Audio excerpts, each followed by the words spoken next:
She is not thinking about you right now. Sit with that for a second. Not as an insult, as a fact. Somewhere, at this exact moment, she is laughing at something that has nothing to do with you. Ordering coffee, falling asleep next to someone else, or no one at all. It does not matter. Her mind is not a courtroom replaying your last conversation. It is not lingering on the photo you cannot stop opening. It has moved. It has simply quietly moved. And you are still here. Still running the tape. Still asking the question that has no answer. Why cannot I stop thinking about someone who has already stopped thinking about me? Here is the harsh truth the ancient Stoics understood 2,000 years before modern psychology gave it a name. You are not grieving the person. You are grieving the idea of them. The version of the future you built in your mind. The one where they stayed. The one where the story had a different ending. That future never existed anywhere except inside your own skull. And yet you mourn it like it was real. Like it was taken from you. This is not weakness. This is how the human mind is built. To attach, to project, to imagine permanence where there is none. But there is a difference between what is natural and what is necessary. Suffering over this is natural. Staying in it is a choice you do not yet know you are making. 2,000 years ago, a man was stripped of everything familiar to him. His home, his friends, his place in the world, all in a single brutal stroke. He did not have therapy. He did not have distraction at his fingertips. He had only his mind, and the terrifying discovery that his mind was the one thing that could either destroy him or save him. His name was Seneca, and what he learned in exile is the exact medicine for the ache you are carrying right now. In the year 41 AD, Lucius Annaeus Seneca stood on the deck of a ship crossing the Tyrrhenian Sea, watching the coastline of Italy shrink behind him. He was around 44 years old, already one of the most talked about orators in Rome. Sharp-tongued, ambitious, a man whose speeches could fill a Senate chamber with silence. He had a wife. He had friends in the highest circles of the empire. He had, by every visible measure, a life that was going somewhere. Then it stopped. The new Emperor Claudius had come to power. With him came Claudius's wife, Messalina, a woman with a long memory for enemies and a shorter patience for rivals. Seneca was accused of adultery with Julia Livilla, the emperor's niece. Whether the charge was true or manufactured for political convenience, history has never fully settled. What is documented is the outcome. The Senate condemned him. Claudius, showing what passed for mercy, commuted the original death sentence to exile. Seneca was sent to Corsica. At the time, Corsica was a rugged, half-wild island on the edge of the Roman world, far from the marble, the noise, and the life he had spent decades building. He would remain there for 8 years. Picture what that meant. Not a vacation from Rome, but a severing from it. While Seneca sat on that island, the city he loved kept moving without him. The senators he had debated kept debating. The dinner parties he used to command with his wit kept happening, just without his name on the invitation. Friends he assumed were permanent quietly stopped writing. Rome, the great organism of his identity, simply closed the wound over where he used to be and kept living. This is the part modern audiences skip past too quickly because it is the part that stings the most. Seneca had to watch from a distance as the world he loved moved on without him. Not maliciously, not even consciously. Just the ordinary, indifferent momentum of life continuing for everyone, except the one person frozen by loss. In that isolation, Seneca did not collapse. He wrote. One of the surviving texts from this period is his consolation to Helvia. A letter to his own mother, written not to be comforted, but to comfort her about his condition. In it, he makes an argument that would later become one of the cornerstones of Stoic philosophy, that the pain of exile does not come from the place itself but from the judgment the mind makes about the place. Corsica was only rock and sea and silence. It was Seneca's mind that added the word punishment to it. He also wrote to Polybius, a freedman with influence at court, in a letter scholars generally read as at least partly strategic, an attempt to keep a door open for return. Whatever its motive, the letter contains the same recurring idea Seneca returns to throughout his life's work. That nothing external, not a place, not a title, not even the continued attention of the people we love, was ever fully ours to keep. It was lent to us by circumstance, and circumstance is allowed to take it back. That is the harsh truth. For 8 years, Seneca practiced what he preached, imperfectly and honestly. He did not pretend the loss did not hurt. In his letters, the ache is visible. The isolation. The longing for relevance, for conversation, for the version of his life that had been interrupted mid-sentence. But he kept returning again and again to a single discipline, separating what had happened to him from what he chose to do with it. Rome moving on without him was not in his control. What he built out of the silence, that was entirely his. In 49 AD, political winds shifted again. The new empress, Agrippina, recalled Seneca from exile to serve as tutor to her young son, a boy who would grow up to become the Emperor Nero. Seneca returned to Rome not bitter, not clinging to the resentment of being left behind, but sharpened. The years of isolation had not been wasted time. They had been training. He did not return to the same Rome he left. He could not. Nothing was waiting for him exactly as he had frozen it in memory. But he returned as a man who finally understood the difference between what life takes from us and what we hand over willingly by refusing to let go. Here is what almost everyone misses about Seneca's exile, and what almost everyone misses about their own heartbreak. The actual event, the ship leaving the coast, the message left unread, the wedding invitation you were not sent, that event lasts seconds. What destroys people is not the event. It is the replay. Modern psychology has a term for what Seneca was describing without the vocabulary to name it: rumination. It is the mental habit of replaying a painful scenario over and over, searching for a different outcome, a missed clue, a version where you said the right thing and they stayed. Research on rumination consistently shows the same pattern. It does not process the pain. It does not resolve anything. It just deepens the groove the thought travels in. The way water does not erase a canyon, it carves it. Each replay convinces your nervous system the threat is happening again, right now, in real time. Your body does not know the difference between a memory and a live event. It reacts to both the exact same way. This is why you can know intellectually that they have moved on and still feel your chest tighten every time their name crosses your mind.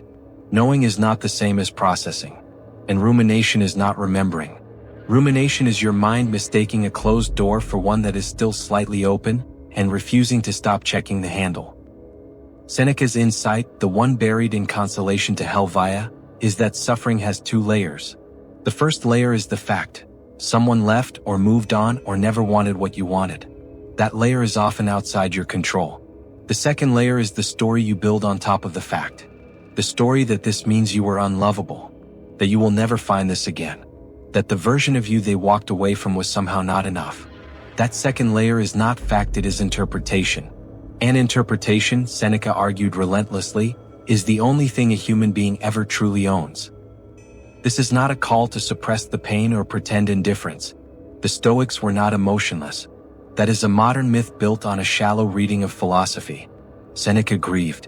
He said so plainly. What he refused to do was let the judgment about the grief run unchecked, unquestioned, dictating his actions for years on end. There is a profound difference between feeling a wave and letting the wave decide where you live. The deeper psychological trap in heartbreak over someone who has moved on is this. Your mind keeps searching for a reason because a reason feels like control.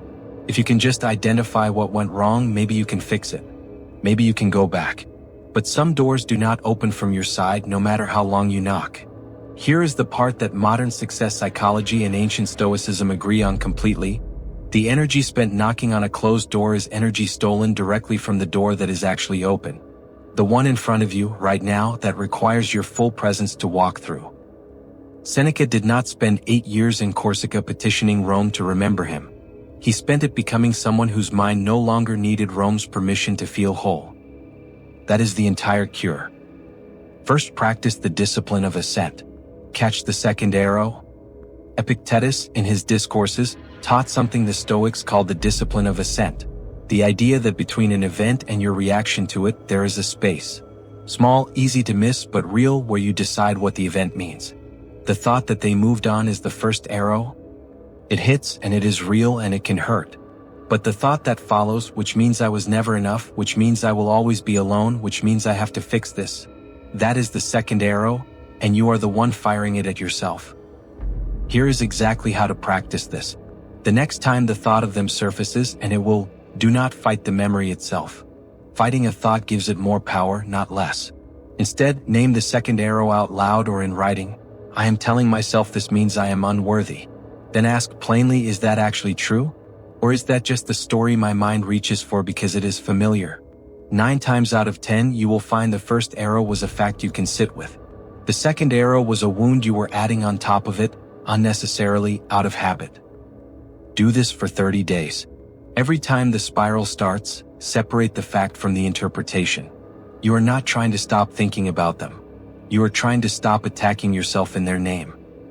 Second, the premeditation of loss practiced in reverse. The Stoics practiced premeditatio malorum, the premeditation of adversity, imagining loss in advance so it never arrives as a total shock. You can use a reverse version of this same tool to loosen the grip of a loss that has already happened. Sit quietly. Instead of replaying the ending, deliberately walk through what the relationship would have looked like if it had continued exactly as you imagined it. Not the fantasy highlight reel. The full, honest picture. The ordinary Tuesdays. The disagreements. The version of them on their worst day, not their best. Most people, when they do this exercise fully and honestly, discover something uncomfortable. The fantasy they are grieving was never a complete person. It was a curated highlight reel their own mind built, missing every flaw a real, sustained relationship would have eventually revealed. You are not mourning a full human being. You are mourning an edit.